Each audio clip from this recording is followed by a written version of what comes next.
Bonjour! Cette petite vidéo a pour but d'introduire la thématique et la raison d'être de ce site web. Celui-ci est constitué de plusieurs sections qui visent à vous outiller dans la gestion des conflits en tant que gestionnaire de premier niveau. Tout d'abord, qui est concerné par les conflits? Selon une étude de Psychometrics Canada, effectuée en 2008 auprès de plus de 350 professionnels en ressources humaines, la quasi-totalité des répondants a indiqué avoir à gérer des conflits dans le milieu de travail. En effet, un peu moins d'1% des personnes interrogées ont indiqué ne jamais avoir à gérer des conflits.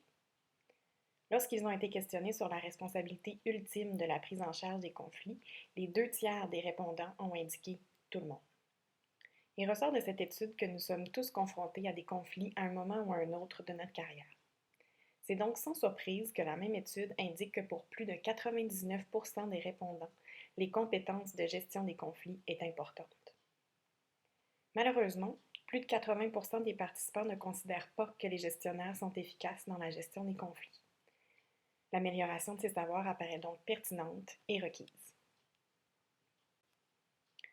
Pour quelles raisons peut-il être important de gérer les conflits? Parce qu'au-delà du conflit même, la manière dont il est adressé peut avoir de graves conséquences. De nombreux impacts ont été identifiés lors de l'étude menée par Psychometrics Canada.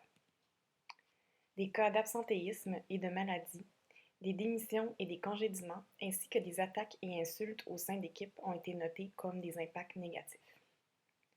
Toutefois, les participants notent aussi avoir observé des impacts positifs à la gestion efficace des conflits. La création de meilleures solutions et des innovations majeures, une motivation accrue, une compréhension mutuelle parmi les collègues et une performance d'équipe améliorée.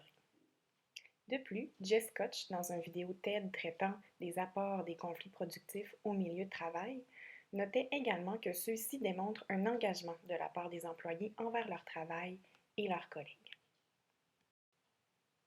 Maintenant, comment intervenir efficacement dans des situations de conflit? Les diverses sections du site permettront d'aller au-delà de la résolution de conflits afin que vous développiez des compétences d'intervention constructive dans votre milieu de travail. Pour ce faire, il vous invitera notamment à choisir et à appliquer le style de gestion le plus approprié. Bonne découverte!